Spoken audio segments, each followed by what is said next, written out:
প্রধানমন্ত্রীর নেতৃত্বে একবার নয় 3 বার अंदर घुस के मारा। পহেলগামে যখন আমাদের যাদবপুরের বিটান অধিকারী বিহাল আর সমীর গুহদের খুন করল, নিষ্পাপ পর্যটক ছিল,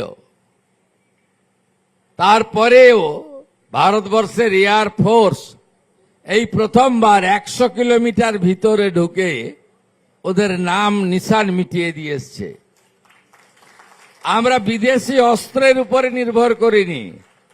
উত্তরপ্রদেশে লখনৌতে আর্মি তারা ব্রহ্মস বানিয়েছে, যত ড্রোন পাঠিয়েছে শত্রু রাষ্ট্র সব ড্রোনকে আকাশেই ডিফিউজ করে দিয়েছে আমাদের ব্রহ্মস। এটাই তো নতুন ভারত, এটাই তো বিশ্বগুরু হওয়ার জন্য এগিয়ে যাওয়া ভারত।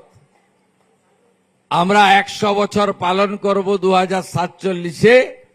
বিকশিত ভারত কখনোই বিকশিত পশ্চিমবাংলাকে বাদ দিয়ে হতে পারে না।